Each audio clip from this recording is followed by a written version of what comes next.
Hey, everybody, welcome to the Ron Line Report. Today's guest, one of my favorite people in this entire industry, uncrowned Mr. Olympia with 4 runner-ups, IFBB Hall of Famer, just got the Lifetime Achievement Award at the Tampa Pro.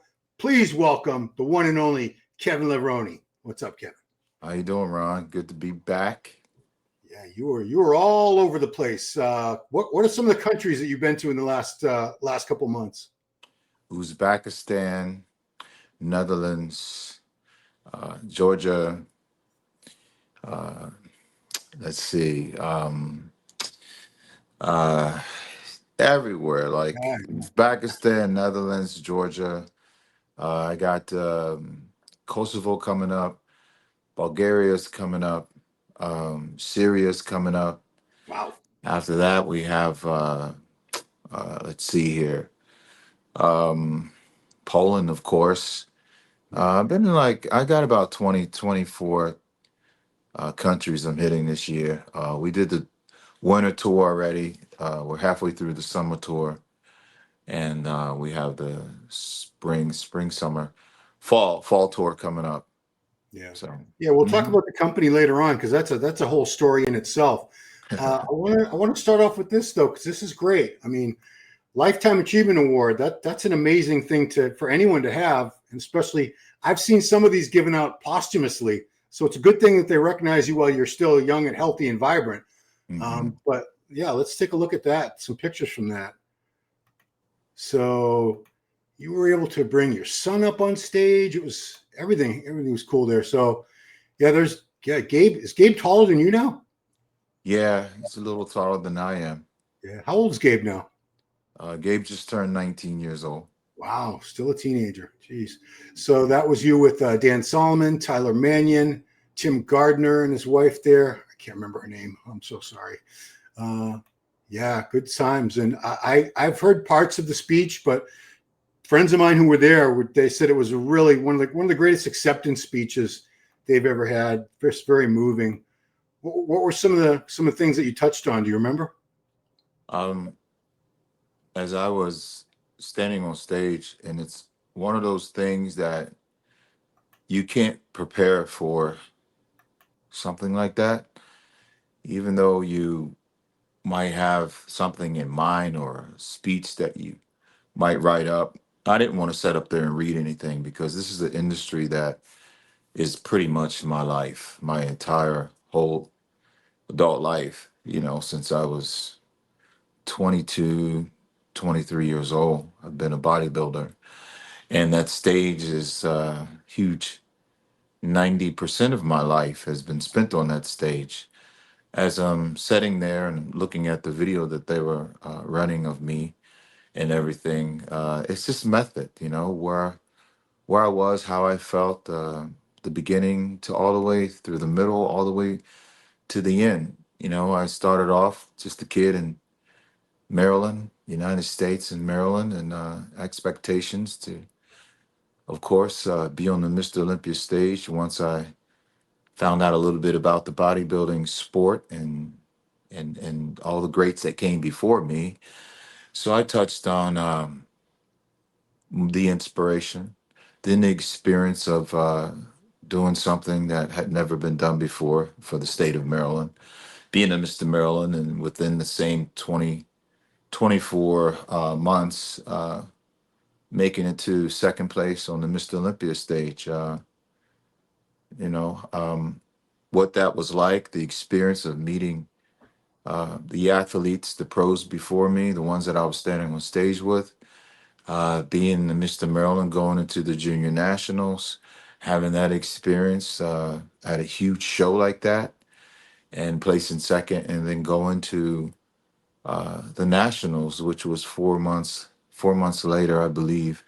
And Jim Mannion spoke pretty much his words in my heart. It was like, because my father died when I was 10. I haven't been really mentored or by anyone or what to do or how to whatever it was, but he put his hands on my shoulders backstage at the juniors, and he said, "I believe in you, son. I believe in you. Wow. Come to the nationals." And I knew who he was, and those words from somebody at that level, it was just a turning point in my life. So those his words, it pierced my soul, to be honest with you, Ron. And I just wanted to do everything within my power, within reach, to go to the nationals, and I trusted what he said. So I trained faithfully. I dieted faithfully, and gave everything, poured 100% into it, and I walked out on the nationals 4 months later, and I won, and my whole life just took off. So uh, talked about the Maryland, the beginning, talked about my life in the middle, talked about competing on the Olympia stage, wins and losses, and what it meant, and finding and paving your way through life. No matter where you place in this sport, you know, as long as you believe and you never quit, never give up on yourself, it's always a greater purpose, right? And I touched on that. I touched on where I'm now with all the fans globally around the world, and how the sport has opened up tremendous doors for me around the world, going on so many European tours, and competing in 7 shows within a matter of 2 weeks, and continuously for 14 years straight. So it's just, there was a whole lot, just method in my brain that I could pull from, and taking it from the heart and soul. So giving everybody their just due, the ones that were there for me. Every show I've won, every show I've lost, from beginning to end, from Ben Weider, Joe Weider, Jim Mannion, all the athletes that came before me, and all the ones that pushed me when I was on stage, and what I have to contribute and give back to the world now.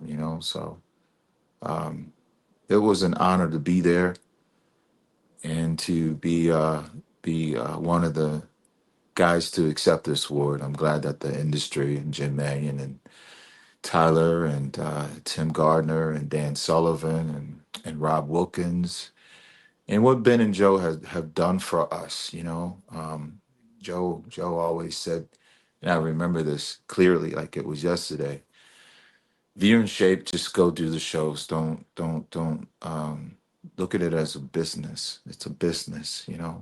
Hmm. Worry about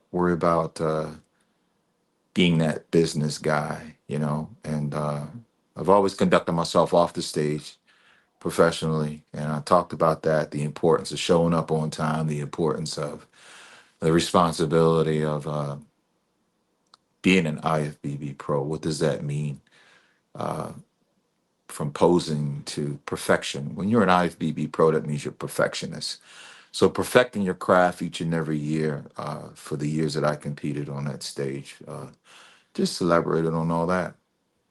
Yeah, I mean, what a well deserved award, because even if you never won a Mr. Olympia, there's people like you, and I put Flex Wheeler in this category as well. So many people, you ask who's your favorite bodybuilder, a lot of them will say Flex Wheeler, a lot of them will say Kevin Levrone, more than they'll say some other guys who've won the Mr. Olympia multiple times. You've inspired millions and millions of people, and I think with social media and YouTube and everything, you're able to still you're inspiring people that weren't even born for like maybe 10 years after you turn pro, or 20 years after you turn pro. Yeah. Uh, I it, mean, it's the story. I stand there and I see the generations, and a lot of kids are saying, I know you because of my father. And these kids are 12, 13, 14, 15, 20, 21, 24. Because I always ask them, how do you know me? yeah, And and it's amazing how the sport's grown. And I look out at the crowd, um, and it's just such a younger crowd standing there. And they inspire me as well as me inspiring them, because of the stories. We share a lot of stories together. And one thing, Ron, it's like I always say, when you think your life is falling apart, it's falling into place. Um, my father died, I was 10 years old. First funeral I ever went to. He died in 2 weeks. He used to take me to school every day. One day I woke up and I had to walk to the bus stop, and I never saw my father again till 2 weeks later. He was in a casket, and I was in sixth grade. I was 10 years old. I ended up failing school that year. Didn't want to do my schoolwork or nothing, and I failed, because I didn't have a father. I was so, depressed, I guess we call it nowadays. right. But it was one of those things that just drew me into a shell. And I kind of never got over it, but I found a place of solitude. I didn't want to be around people. I went to the gym, I did push ups, sit ups, and I started developing, this outer shell, which was my muscles, and challenging myself in that way, and finding confidence and finding serenity in the place where I could go, that I could develop something that no one could take away from me, only if, so I was in full control of what was going on with me, right? And I Mm, needed that. I didn't want to be in a position to where you love something and then you have no control over it and it's gone. So bodybuilding gave me full control. That gym is where I found myself in the platform, to believe in whatever I believe I can achieve. So that started developing around 12, 13, 14, 15. Got into martial. Then my mom, she died. mm, And I just took it to another whole level. So when you think your life is falling apart, it's falling into place. And I say that because if I look at my life back then, I only had 10 pieces to the puzzle of an average lifespan that's 70 some years, right? So mm, you get 70 some pieces, but back then I had 10. I didn't know what was going on. I just fell in love with bodybuilding, and God was putting me on the path, and I didn't even know it. The path was that gym where I poured everything into. That's where the Maryland Muscle Machine was created. That's where Kevin Levrone, the bodybuilder, came from. Had my parents had never died from cancer, the world will never know who I am, because I would have never got into working out. mm, So, and I say that because it's like, and maybe my dad had that conversation with God or something. We were six kids. Maybe God said, hey, not going to make sense to your younger boy, but I can guarantee you, when I take you out of here, he's going to change and change a lot of people's lives, and be pouring into kids globally around the world, millions and millions. Hey, is it okay if I take you? Because wow. me as a father, I do everything for my son. My goal is for my son to be greater than me. If God said, hey, Kev, I'm going to take you out here, but I can guarantee that Gable's going to be greater than you and do greater things, I would say, okay, as long as he does greater things. So maybe my pop had that conversation with God. I don't know.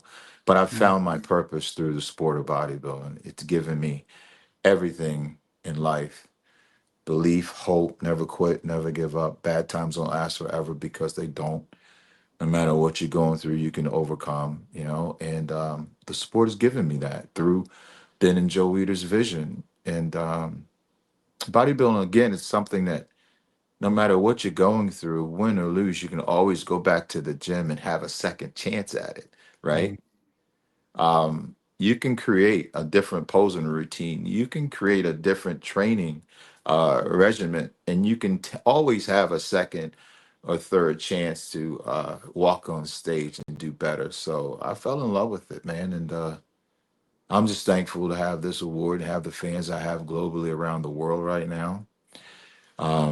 And going out and traveling 20 some different countries a year for the last 11 years for my brand and everything. And I couldn't have dreamed of this happening when I was 10, mm, but it all makes sense to me now. mm.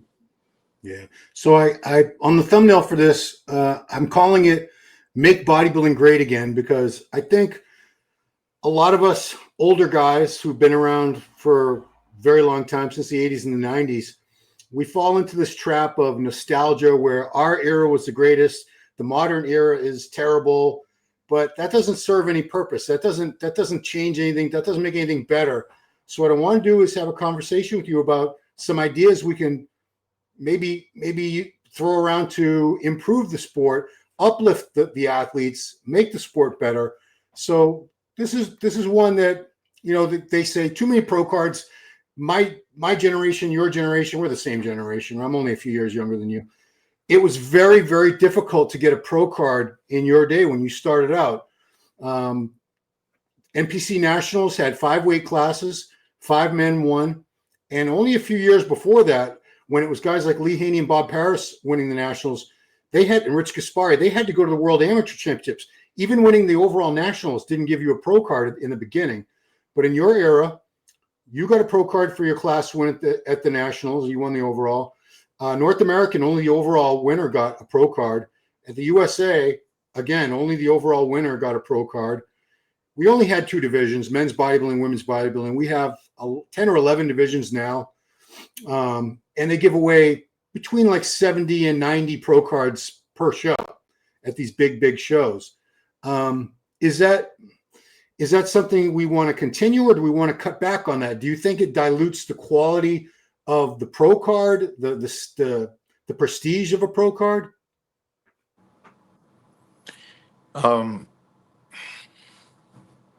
I think about the industry at a whole.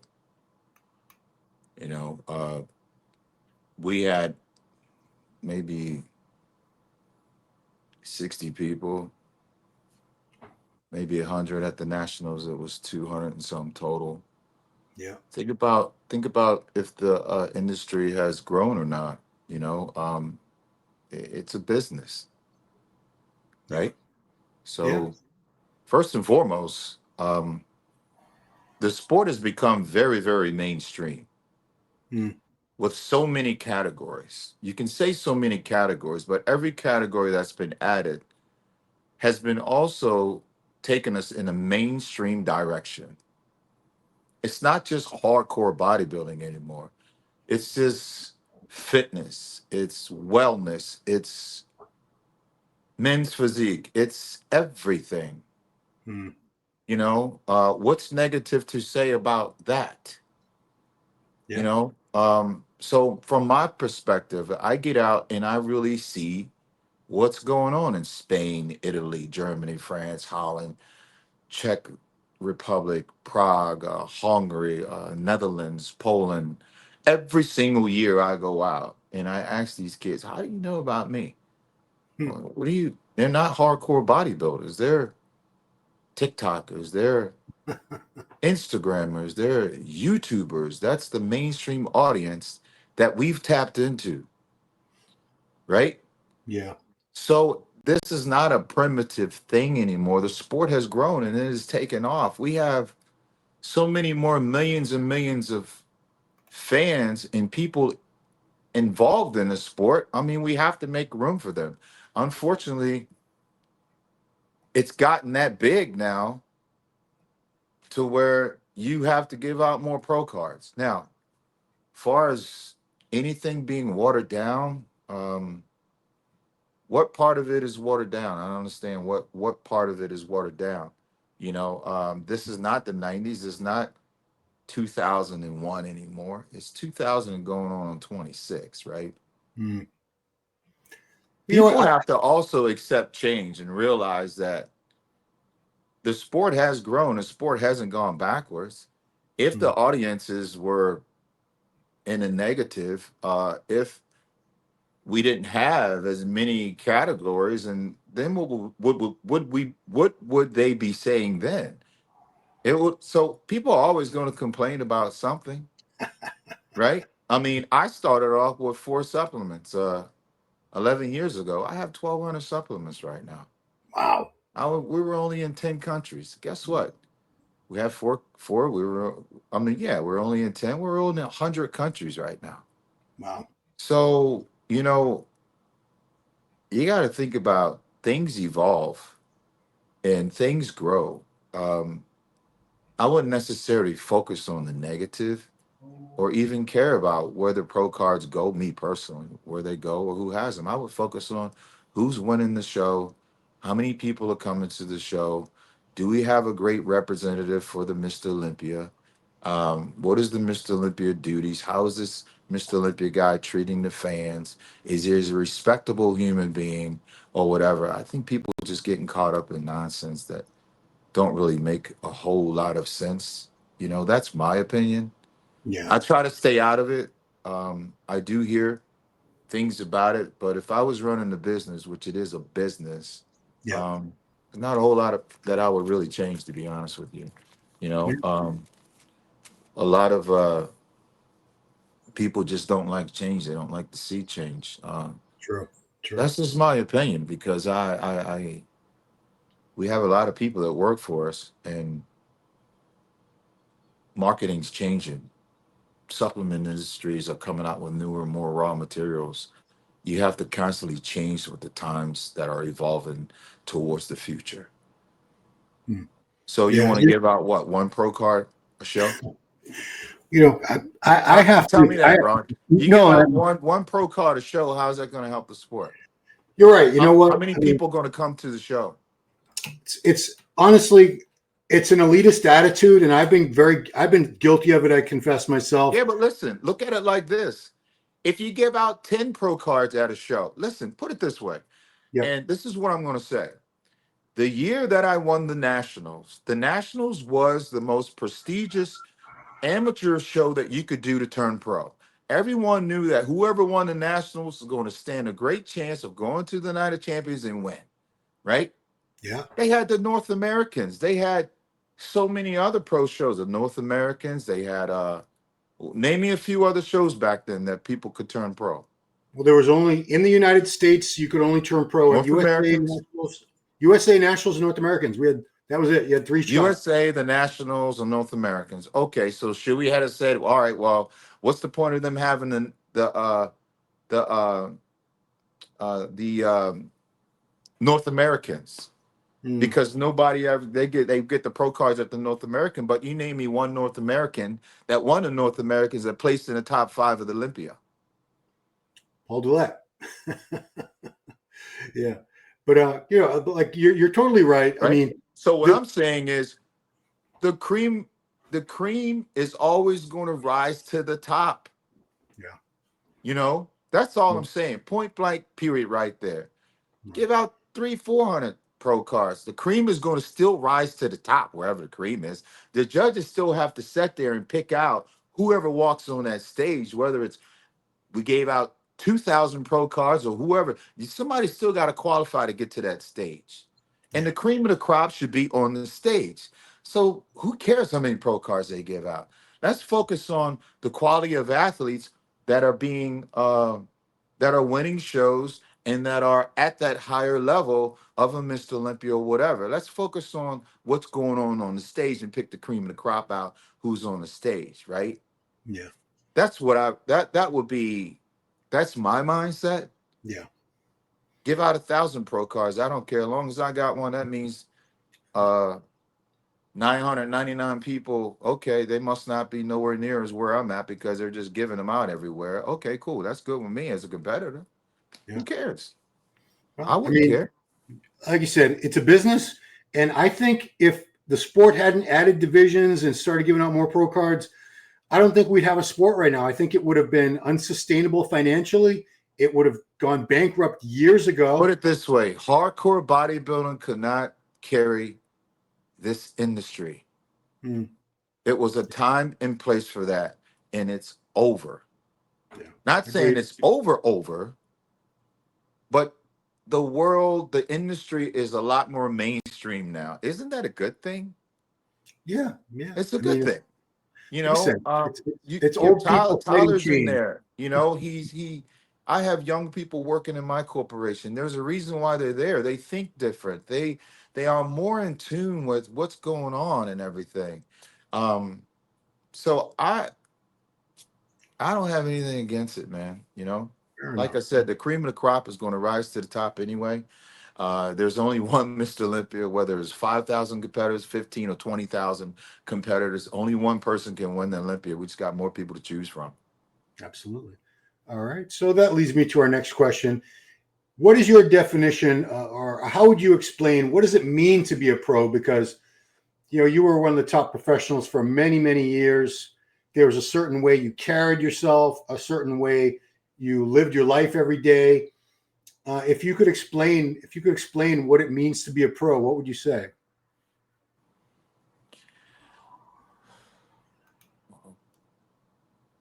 It means that you've perfected your craft. Hmm. That's what it means to me.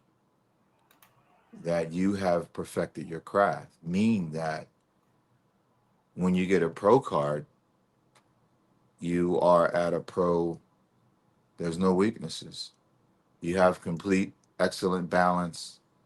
You have complete symmetry. You know how to pose. You know what's best poses for your body.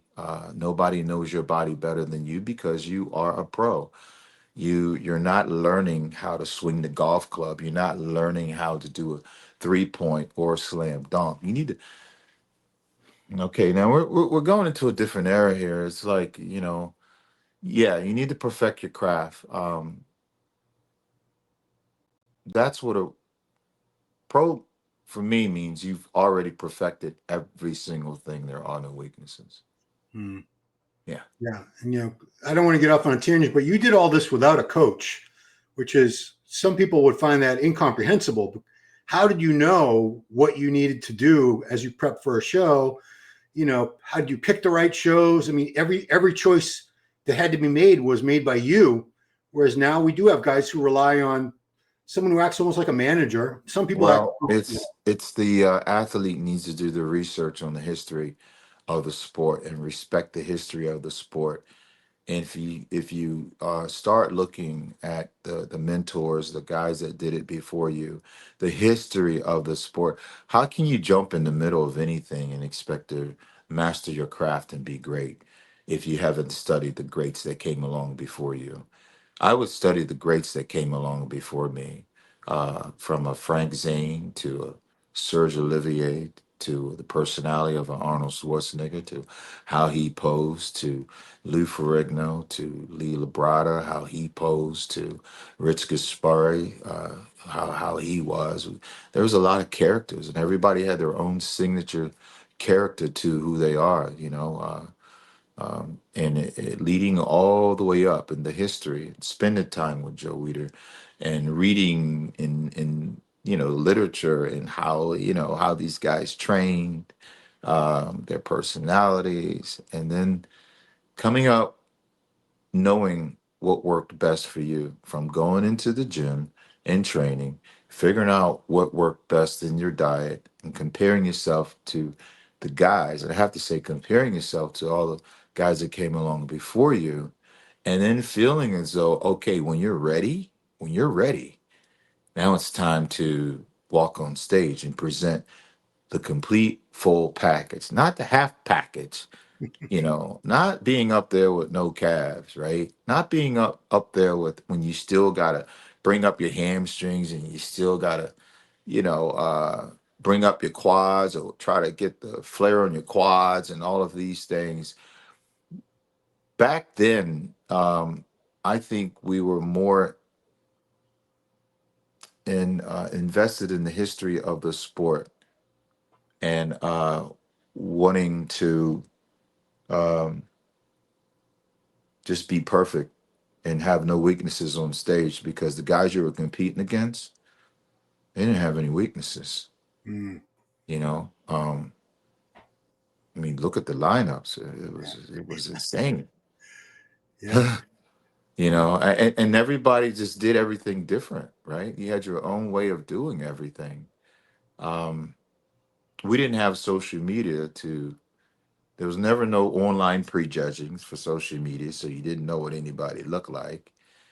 You were just tucked away, not on a telephone, and you're in the gym, eating, sleeping, and training like a military guy. And you had to wait and wait and wait for 6 months, 7 months, a year to present that package. And everybody always came back new and improved, man. It was incredible. yeah, it was a hell of an era.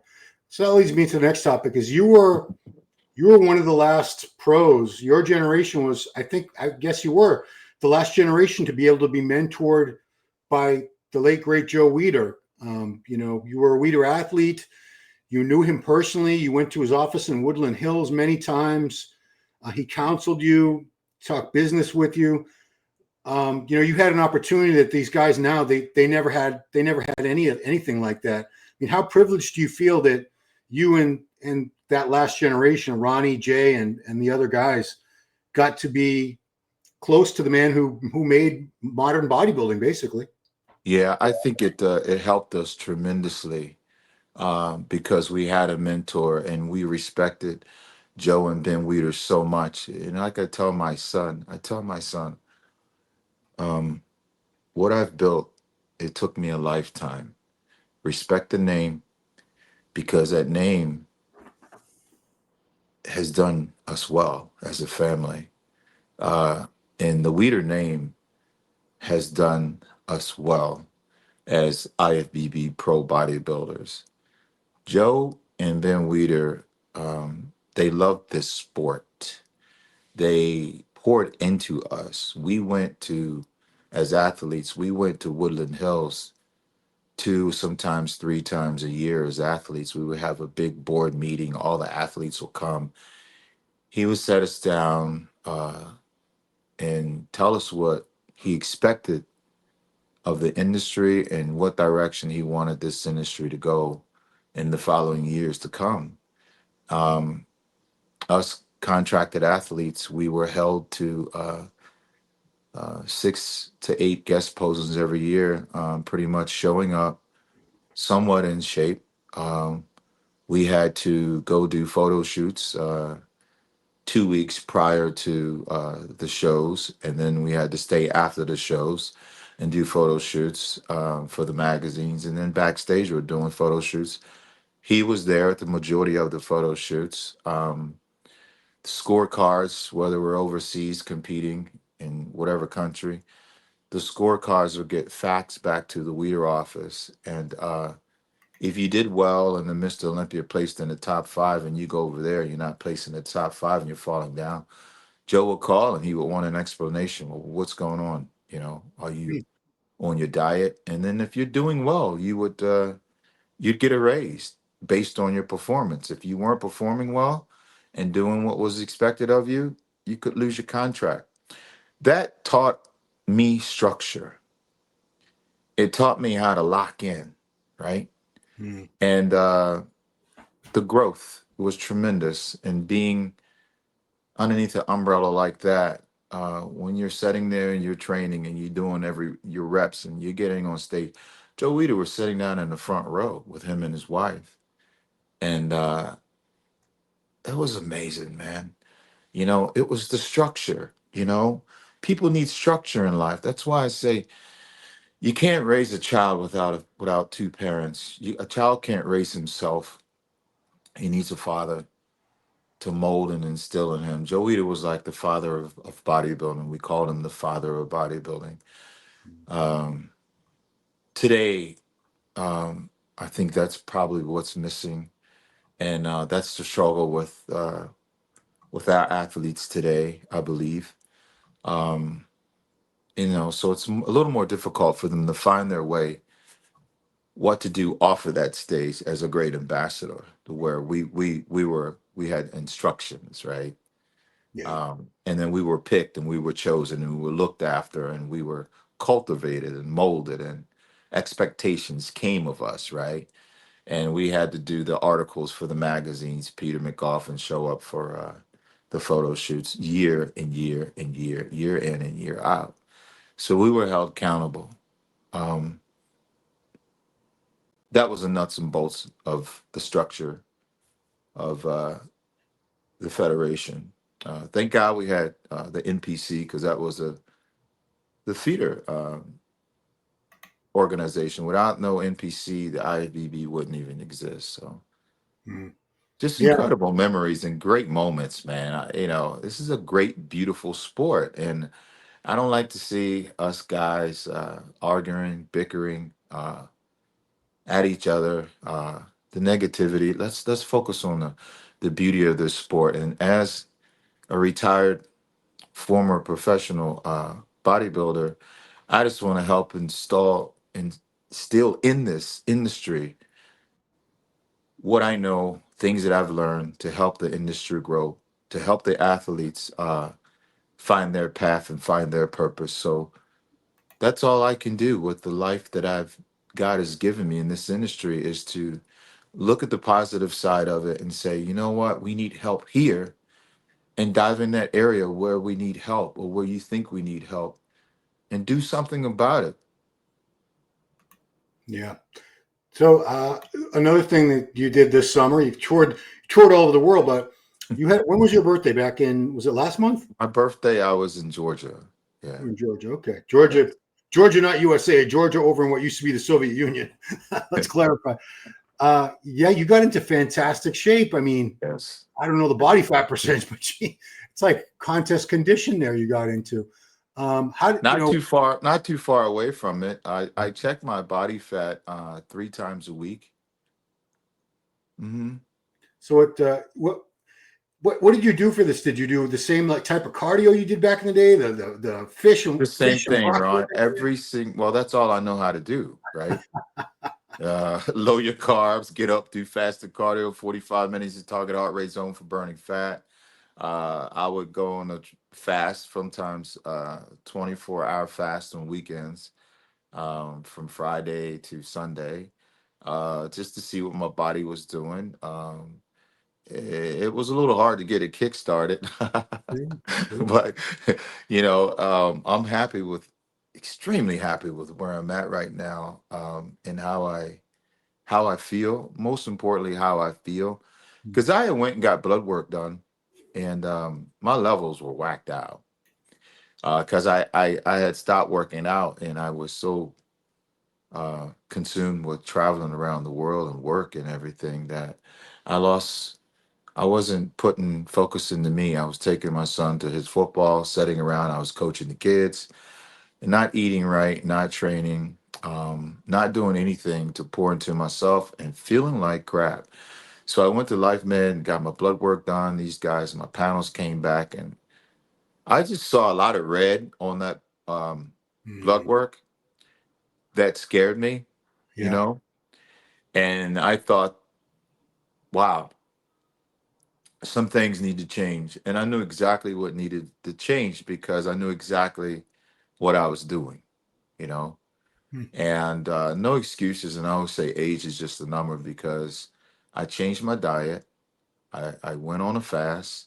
I did everything that they laid out. We laid out a plan, and also took a genetic test and everything. That kind of helped me adjust a lot of things in my diet that I got from both sides of my mother and my father, which is mm. a fatty liver, and I had no idea I inherited a fatty liver. Oh wow. So immediately I dropped my carbs down, and at one time I was a borderline diabetic. Right, that went Wow. away. Huh.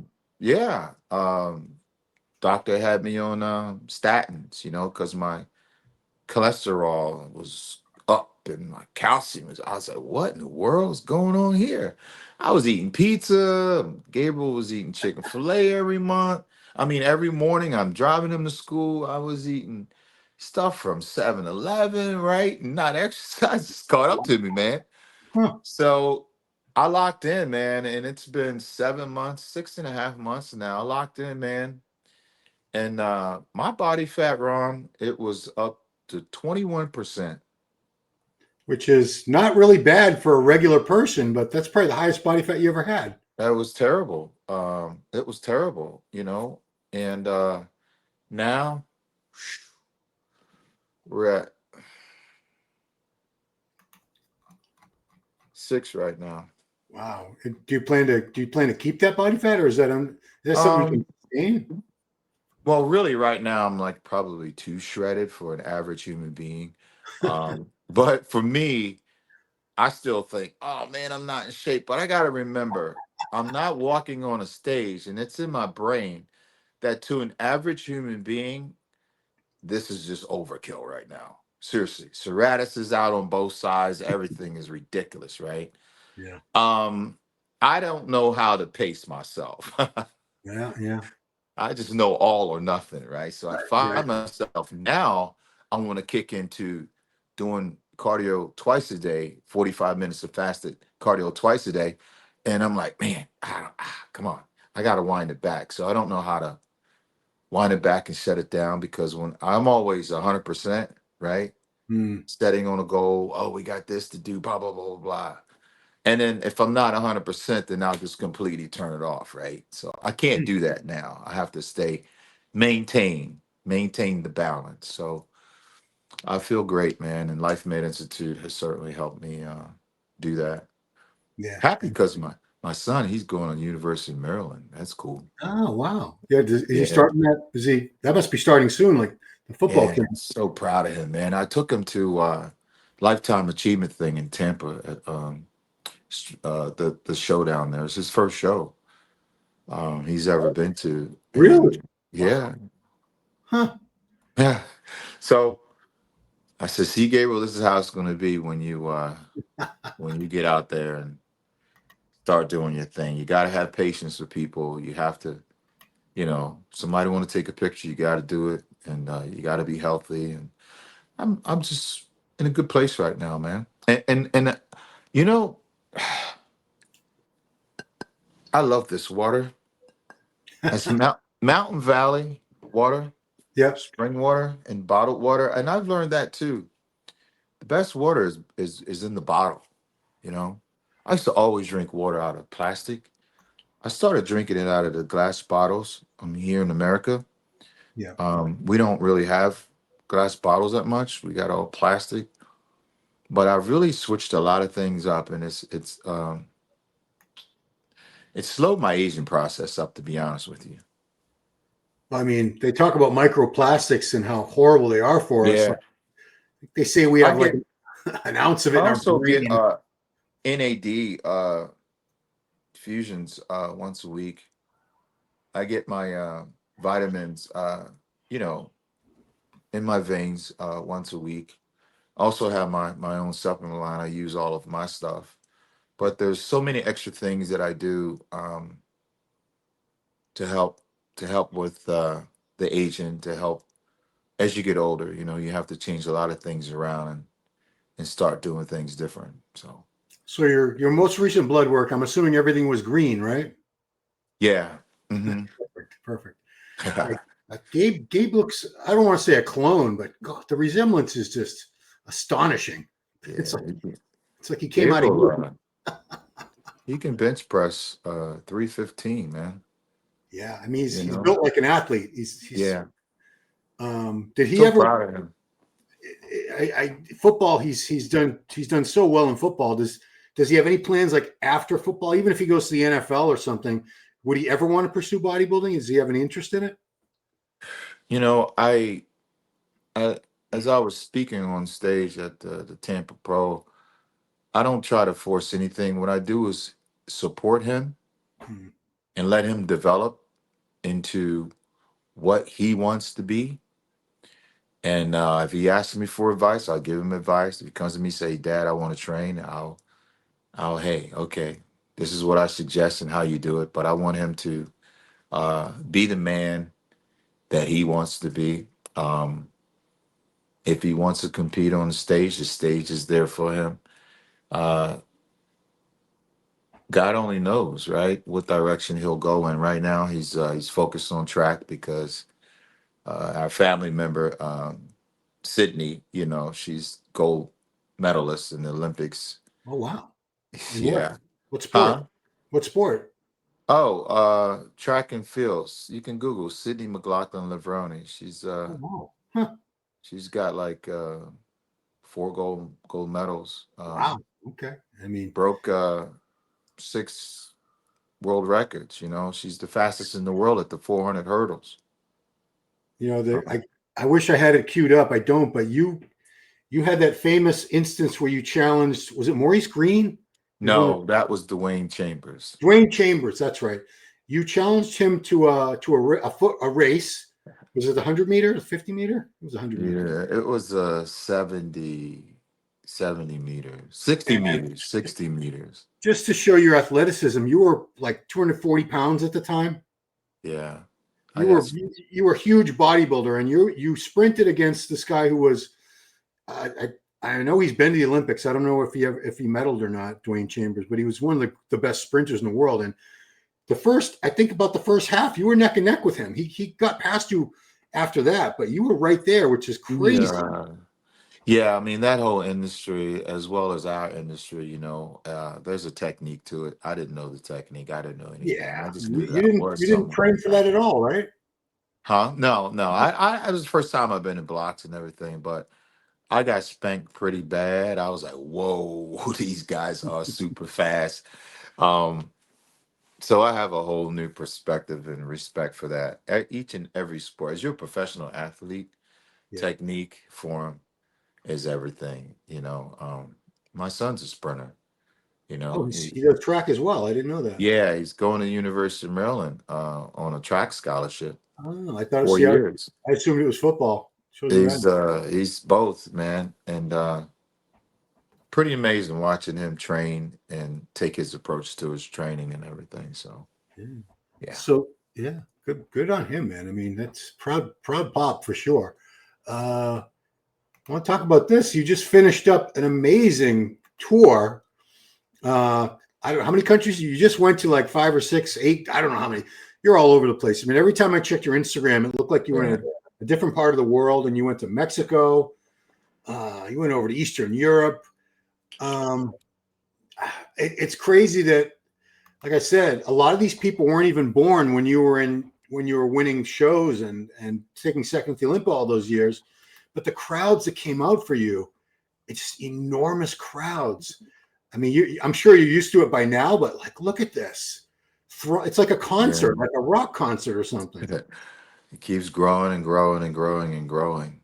Yeah. And that's the outreach that our sport has become. That's very, very mainstream. That's TikTok, that's Instagram, that's social media. Hmm. That's not the magazine days anymore. So if you use your platform to market yourself, you can do some amazing things and change lives and inspire people and have a message not only here where in America but globally around the world. And not everybody can do it. I have a lot of sleepless nights. Hmm. um, I've spent a lot of time, missed a lot of my son's football games, um, for the last 4 years of him being in high school. Missed a lot of games. Spent a lot of time in the air, a lot of time in hotels alone. Um, but it's well worth it at the end of the day. Greater sacrifice, greater the reward. And like I said, it's not for everybody. Leaving home, going out on the road for months at a time. You have to prepare yourself for that. You have to prepare yourself for the weather, for the conditions. To just stand there 8 or 9 hours and greet everybody with a smile on your face. Sometimes my back hurt. It's excruciating, but you have to prepare for it. And again, bodybuilding has allowed me to learn how to do this through all the tours that we would do 7 shows every year after the Olympia, going on European tours. So for me, this is like a cakewalk right now. I'm not dieted down for a competition. So when I fly into a country, I'm there for about 3 days, on to the next, on to the next, on to the next. And I have an amazing team out in front of me.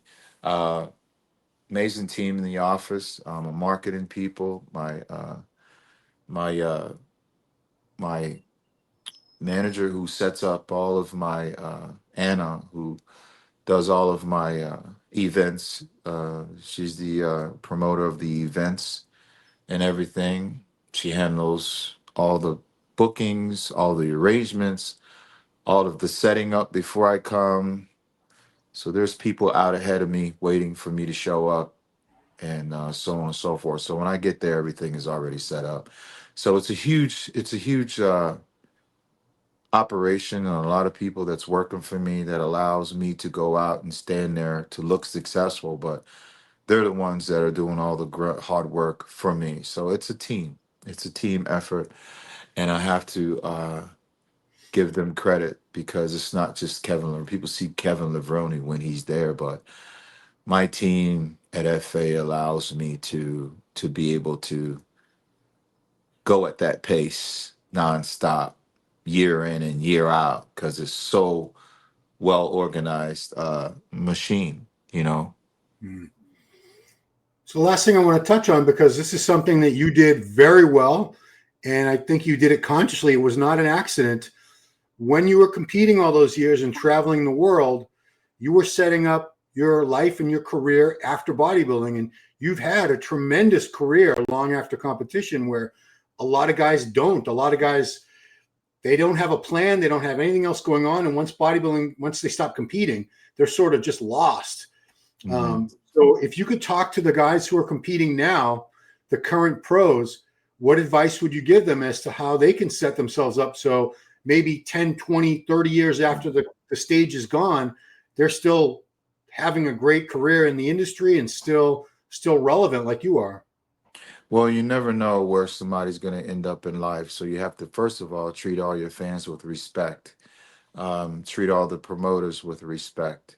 When you go to do events, respect the guys that are promoting that show and that events. And I say that because some of the people who were IFBB judges 25 years ago, you know, they are distributors now. You know, distributing products into their countries, right? They've evolved as well into the business side of things. Those contacts, you never know where somebody will end up. So respect everybody who you meet. You never know where they will end up or where you're going to end up that to where that could benefit you both. Um, Never complain about your placing on stage because that's not going to help at all. I never complain about any of my placings. And don't take it personal. If you are in shape, all the IFBB guys, do your photo shoots, do your guest posings, market yourself while you're in shape, make as most money as you can. This is a business. Conduct yourself as a professional. Don't waste your time on negativity and be the best ambassador that you can be on that stage. Master your craft. Respect that gym, and it'll pay you back big time. Mm, Like it has me, and not only me, so many other guys. I will never imagine that, you know, have a company doing business in over 100 countries around the world, mm, and the enormous amount of lives that we've impact. But it all came from just me competing in one show, and that was winning the Mr. Maryland. I had no idea that this would happen, but I look at it as a business. Don't complain about your placings. Respect the judges. They have a hard job to do. I never won the Mr. Olympia. Uh, I just received a Lifetime Achievement Award years and years and years and years after I retired. Um, Never won the Mr. Olympia, but I'd rather have the life I have right now than have a Mr. Olympia title and not have what I have right now as far as the business opportunities that in which I've created. And if I had won the Mr. Olympia in 1992, when I my first Mr. Olympia, or 94 or whatever, I would have stopped because that was just my goal, wow. was to be Mr. Olympia. But God had a greater plan, and it wasn't about me winning the Mr. Olympia. It's not about first place. It's about where you finishing. So my advice to those guys is just to be never quit, never give up. You might say bad times, but they don't last forever. You're going to learn, you're going to grow. Have respect, and what you put into it is what it'll give back to you. Mm, I yeah. stand, I stand at expos. I stand 9 hours, sometimes 10 hours. Right now, I Mm, get there on time, get there at 10. I don't leave until 6, you know. yeah. I mean, it's, Um, but you know what? These people, something you told me a that's it. couple of years ago really resonated. Is you have people come up to you at these shows that met you at an appearance 20, 30 years ago, and they're bringing their kids who are now like Yes. sometimes teenagers or young adults to meet you. So Hmm. it's that legacy that you touched those lives all those years ago, and now those people still remember you, and they want their kids to have the experience of meeting you and be in your presence. I mean, that's got to be so humbling. It is, man. You know, sometimes you wonder, man, am I crazy for standing here? My back hurts, my feet hurt. You got to remember, I'm standing in a 4x4 spot. Oof. And the line is wrapped around the building, down the hall, out. It's like thousands of people. Every person comes with a story. Your ears, your whole thing, you have to take it in and you have to respond one after another, you know? Yeah. And each story is different. I'll give you an example, and I want the people to know this, and this is why I do what I do. I was there at a show. I was about 9 hours on my feet, back hurting, didn't eat anything. This kid kept looking at me the whole time. The only break I would go is to go to the bathroom. He kept looking and looking. I'm like, what does he want? And I saw him. He waited until the very, very last person left, and he came up to me. I said, what's going on, man? He says, can I talk to you? I said, you want to take a picture? Mm-mm. He didn't want to take a picture. Said he drove, and he waited all year to see me. And the story that he told me blew me away. Um, he said he was molested from his older brother since he was 7. I said, how old are you? He said, I'm 17. And I said, what? He said his older brother molested him from 7 years old. He was 17. Said he didn't want to live anymore because of that. He said his father didn't believe him. And he asked me, he says, I just wanted to talk to you because before I decided to kill myself, I wanted to talk to you because it would, you need to tell me why I shouldn't do it, you know? And I just gave him a big hug, man. And I sat down with him backstage, and I Mm, spent about an hour with him talking to him. mm, And I couldn't only imagine how he was feeling, what he was feeling, and why, you know? mm, And and that's why I stand. That's why I don't mind standing there 10 hours because I've heard so many stories like that.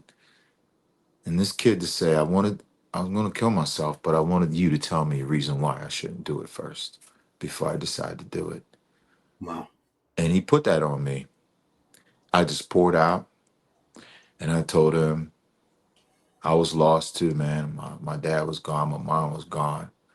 I didn't feel like being here on this earth a lot of times, but I still hold on, right? And I said, I went through that thing to get to be the man that I am. Mm, I gave him my number and I stay in touch with him. And he's still around. He moved out and he's doing well, wow. you know? Wow. But it's those stories like that, Ron, when people say, hey, I got cancer and I know your parents died from cancer. I had to get my arm cut off and I got cancer and you inspired me because you said something about finding your purpose. No matter what you're going through, you're going to find your purpose. I hear these stories. I have mothers come up to me with their kids who have cancer, and she say that their son wouldn't even respond to nobody, but he just looked at videos of me all day, and he wanted to come and meet me, to have a picture with me. And I find that you know I've it's more than just bodybuilding. It's not about sets and reps. It's about who we are as human beings and how we can help save somebody's life and what we can give to someone, and we just got to step out of sometimes our back might hurt and selfishness and just give and go and do it. And then I think without any expectations or any expecting anything in return, got to do the rest. And that's why I stand and that's why I go into these countries.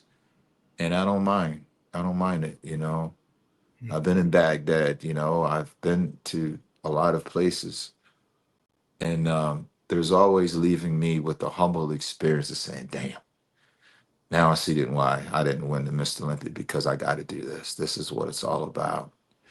But bodybuilding just gave me that platform, whether it's first, second, 10th, or finishing dead last at the Mr. Olympia where I was. You know, it never was about a placing. It's about how you place your life in other people's lives. That was what makes the difference. Wow. Powerful, powerful. I mean, for those of you, whether you believe in God or higher power or not, you have to believe that, you know, you were things unfolded in your life the way they did for very, very good reasons.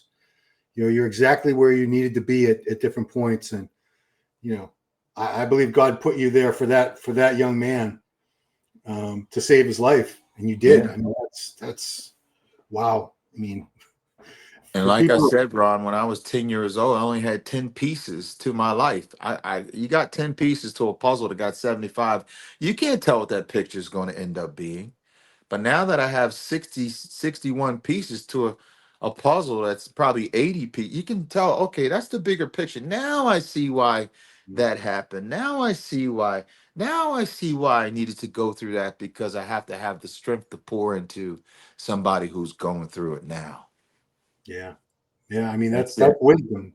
When they say with age comes wisdom, that's exactly because you're able to look back and see things in context. Why thing you didn't understand it, you never understand when you're young. Why is this happening to me right now? Why did that happen? Why did I lose this contest? Why did this person leave me or whatever? Why did I lose this job or whatever? Why did I get sick? But years down the line, as you get older and It more of those, all makes sense, whether it's a it does. divorce or you losing a child or you losing whatever it is, losing a body part or just whatever it is. God will use us in every single situation and circumstances. We just have to surrender to whatever is going on and say, as long as I come out of this a better human being, then I'm going to serve my purpose and find my purpose in life. And that's all it is. Sometimes we got to get out of the way and just say, you know what? Nobody's perfect, but it's okay. No matter what I have, no matter what the task is, it's not about me, but I'm going to learn something and I'm going to be a better human being and I'm going to prosper from it to help pour into other people that are going through it right now. People won't tell you that they're having a tough time. They won't tell you that they just got a divorce. The guy won't tell you that he wants to commit suicide or whatever. They won't tell you anything, but they'll feel your vibe. They'll listen, and you could change lives, man, just by love. Love is all we need. Love is all we need. Not trying to be perfect, but sometimes you got to strip all that away and just love people and hug people. Like Jim Mannion put his hands on my shoulders. I was a little kid, man. I didn't see my dad 15 years. You know, I was hurt. I was beat up inside. But when Jimmy said, I believe in you, come to the Nationals, I'm thinking, oh my God. It was like my father from heaven was talking to me. An angel. God told him to come to me. Man, Ron, I dove in 100. That was all I needed. And my life was on another whole path. I found my way, so that's it, man. That's All it. right. When you're in a high place, you can either break somebody down and destroy them, or you can build them up. I choose to build people up, even if it's at the mercy of me going through my pain and suffering to help people. That's what I do. Yeah. Wow. Well, I'm going to end it there because that's a perfect place. So thank you so much, Kevin. Really opening up and speaking a lot of truth and wisdom there. So I hope you guys listened to all that. I hope you weren't expecting just a recap of his bodybuilding career or something like that. It goes far, far deeper than that. So thank you so much, Kevin, for being so open and honest and inspiring today. Thank you, Ron. Thank you very much. All right, everybody. Thanks for watching Ron Line Report with Kevin Levrone, and we will see you